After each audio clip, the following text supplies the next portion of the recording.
जी हरियर सुगनवा के लाल ठोरवा जी हरियर सुगनवा के लाल ठोरवा एही मरेवा में आइले भसुर ही जरा एही मरेवा में आइले भसुर ही जरा इनके खेत ना बारी इनके शान कितना इनके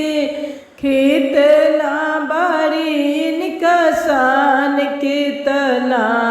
इनके टूट ही झोपड़िया पर गुमान कितना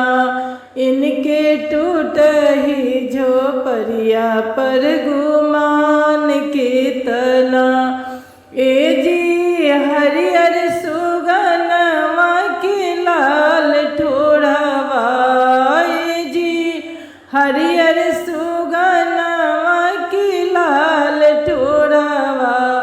एही मड़वा में आइले समाधि जरा एही मड़वा में आइले समाधि जरा इनका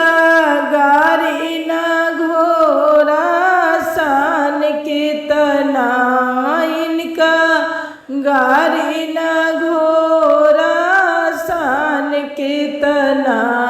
इनका टूट ही साइकिलिया पर गुमान कितना इनके टूट ही साइकिलिया पर गुमान कितना जी हरियर सुगा